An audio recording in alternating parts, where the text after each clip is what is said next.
Hey, what's up guys, it's DarkArmedDuelist. Today I'm going to be deck profiling my favorite deck of all time that's actually one of my second most viewed video on my entire channel, and that is Blackwings. Now this is actually the first competitive deck that I actually built back in the day. And the first time I topped locals, I actually was playing Blackwings. And damn was there some salty people when Burning Abyss were around. But anyways guys, let's get straight on into it before I start reminiscing. So, we're going to play 3 copies of Chris the Crack of Dawn. I don't know any other Blackwing deck that doesn't play 3 copies of Chris. Chris is just amazing. You can special summon it if you control another Blackwing monster, and also once per turn, it cannot be destroyed by spells or traps. And then we play 1 copy of Shura. Shura has kind of faded from glory since Chris came out, or Chris the Crack of Dawn came out. I know that was a southern draw. But anyways, Shura has kind of faded out of glory. When you destroy the monster by battle, you can special summon a level.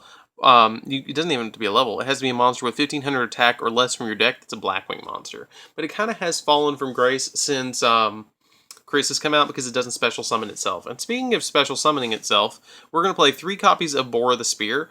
Bora the Spear is amazing in this deck because it special summons itself if you control another Blackwing monster, and also it inflicts piercing damage. Now, something I would like to emphasize very much so to you guys. This deck will not die once Link Summoning comes out. It just won't.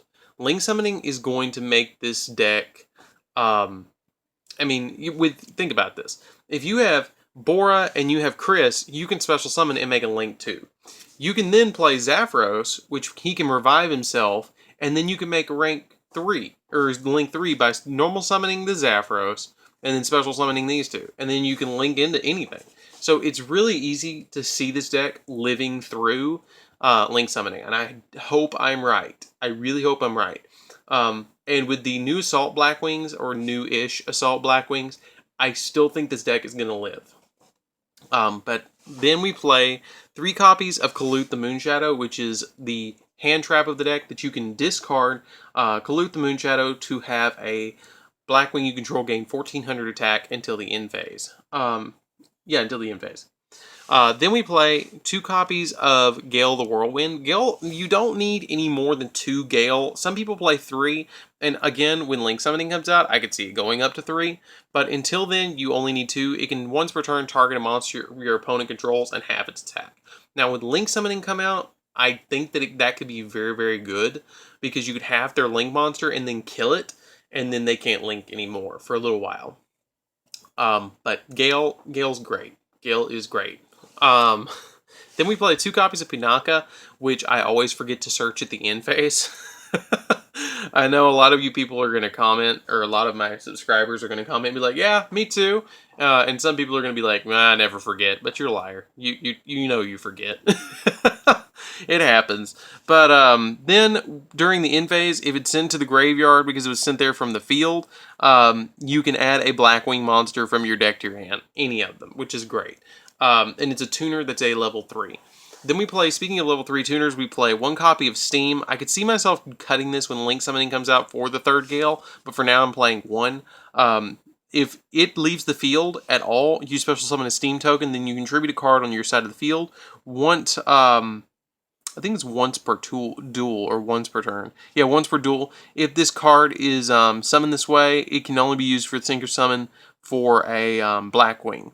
But you contribute a card on your side of the field and then special summon your Steam back from the grave, which is really, really great. Then we play 1 copy of Gladius, which combos with any of these right here.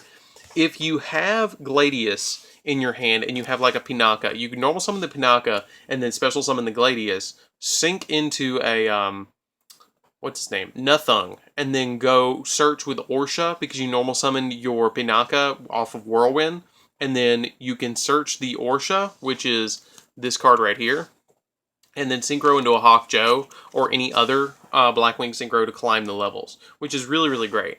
Then we play 2 copies of Blizzard. Blizzard just lets us bring back a Blackwing monster from the graveyard, and then you can synchro with it if you want. If you don't, you can Link Summon with it, which is great. Again, this brings stuff back, so I again see it living through this. Then we play 1 copy of Hamaten the Dust. Basically, this lets you target another Blackwing you control, and it goes up by that level. And you can also special summon Hamaten from your hand if you control another Blackwing monster, which is really, really great. Then you play 1 copy of Orsha, which is our level 1 tuner of the deck. You can, when it's used for a material, you can switch the attack position of a monster, which is okay. If you have an opponent that has a really big monster, you can use Bora to pierce through it or something. But other than that, you really don't. That effect doesn't come in that handy. But that's it for the monsters. Let's get into the spells, guys. Let me move these really quick, and we will get straight on into it. Let me put Chris on the top. You guys, Chris is great. Then we play 1 copy of Soul Charge to bring back our Blackwing. Sometimes we only go for 2 to go for a synchro play or something like that to defend ourselves. You can make Hawkjoe late game or make Chidori late game to have a big monster. But other than that, you know, Soul Charge is just kind of a big monster reborn. 1 copy Raigeki and 2 copies of Dark Hole. The reason I'm actually playing this is because board wiping is a thing, and with Omimaru being able to go up to 6,000 and whack your opponent in the face with 6k, board wiping helps to OTK your opponent very, very quickly. Then for my personal tech, I play Forbidden Chalice. I keep seeing a lot of people at my locals play Forbidden Chalice, and it's kind of rubbed off on me that I can target 1 monster on the field and negate its effect, and then it gains 400 attack. So it helps a lot to make this, because it make your Blackwings bigger and make your opponent's monsters lose their effects. So that's why I play 2 copies of Chalice. Then we play 2 copies of Twin Twister. Twin Twister, again, same thing as Dark Hole. If I can drop a Twin Twister into Dark Hole and wipe my opponent's board, make an Omimaru, and then normal summon or special summon like a Chris or something like that, I can easily wipe my opponent out very, very quickly. And it's very, very easy to. Then for our search card, we play 3 copies of Black Whirlwind. Black Whirlwind is amazing. Anytime you normal summon a Blackwing monster, you can add a Blackwing monster with less attack points from your deck to your hand, which if you play Blackwings, you probably already knew that. But the really great thing is this stacks. So if you have 3 of these on the field and you normal summon, say, a Chris, you can add 3 Blackwings from your deck to your hand, which is amazing. Just amazing. This card was actually 1 for a very long time. Then we play 3 copies of Allure because this is a dark deck, and it's not that big a deal to banish like a Chris or a Bora or a 1 Shora or something like that, because we play multiples of a lot of the cards in the deck, so it's not too bad to banish them. But, you know, you want to keep your combo pieces like your Orsha, your 1 Pinaka, or something like that. You want, or Chromatin or something like that. You want to be careful of which ones you do banish, and make sure, for God's sakes, you don't blind Allure. I did that 1 time in Blackwings, and it was just bad. But that's it for the spells. While I'm shifting over, guys, I want to remind you guys, don't forget to like, comment, subscribe, so you can keep getting the awesome videos, because I post a deck profile every 3 days, or so. Or a video. Then we play 1 copy of Black Sonic. It's an amazing card. Black Sonic, when your opponent declares an attack on a Blackwing monster, you can banish all face-up attack position monsters your opponent controls. It is amazing. You always want to play at least 1, if not 2 Black Sonics. Also, if you control exactly 3 Blackwing monsters, you can activate this straight from your hand, which is crazy. Just crazy. Then you play 1 copy of Eradicator Epidemic Virus. Eradicator Epidemic Virus is easy to resolve because we play Kalute.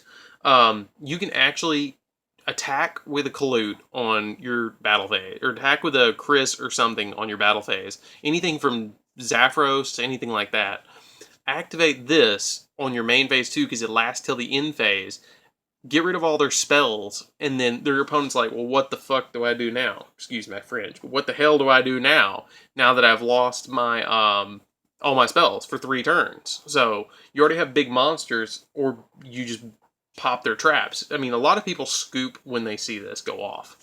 Then I play 1 copy of Solemn Warning. Solemn Warning is great because you just negate stuff with it. And then, finally, 2 copies of Icarus Attack. You contribute 1 Winged Beast monster, then target 2 cards on the field and destroy it, which is really easy because you can actually get rid of your dead Castails with this, or your dead Ice Beast Xerophines, or something like that you don't really need anymore, and pop 2 cards. So it's really, really great. I don't play Solemn Warning in this deck because I just don't feel like I need it with all the other stuff.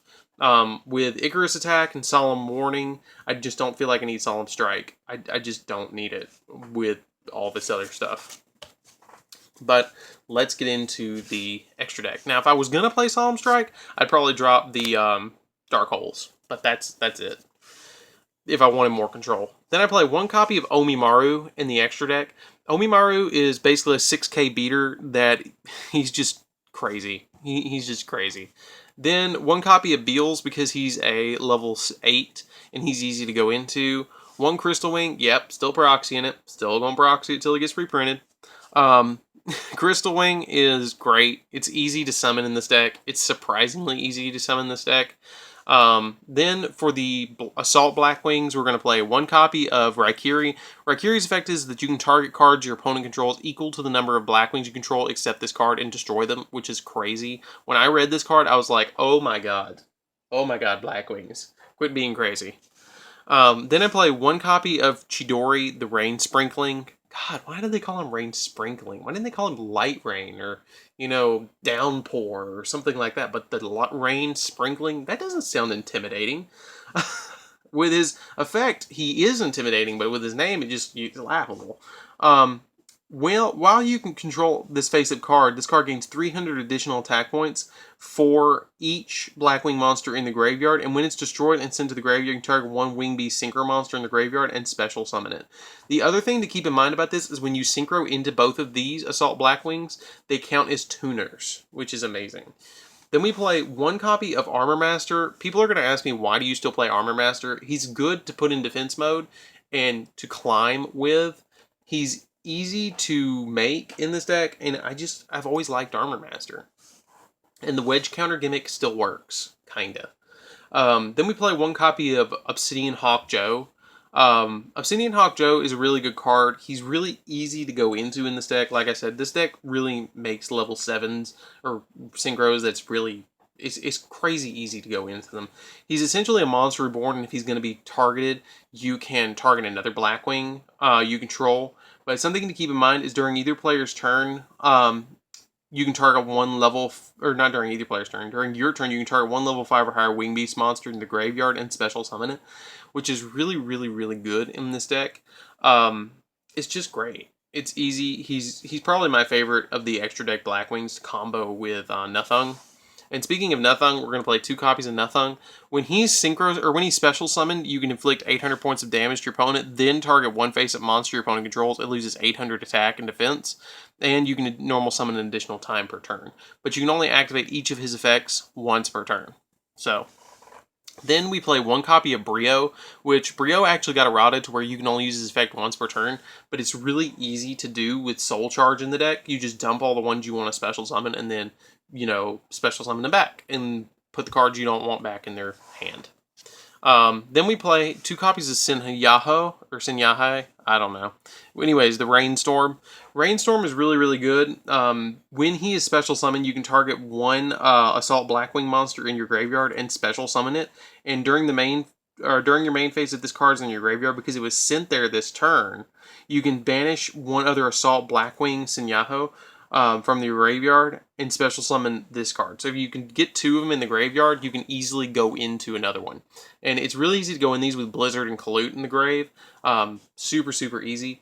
The combo actually is make this, bring back one of your other Assault Blackwings, which is either your Raikiri or your Chidori, and then make Omimaru, which is easy. And then for the only 3 XYZs we play is Castel, because it's a beast, or Wing Beast, and spin stuff. Ice Beast, because it gets humongous, and it's a skill drain for my opponent. And then we play one Blade Burner Falcon, because it can get humongous. Just get humongous if my opponent is starting to dominate me.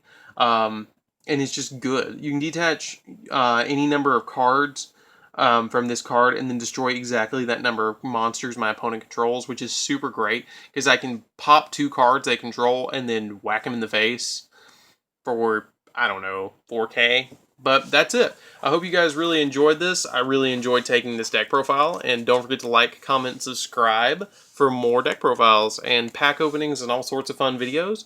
Don't forget to join the DarkArmedAlliance down in the description below, and I will see you guys in the next video. See you around, guys.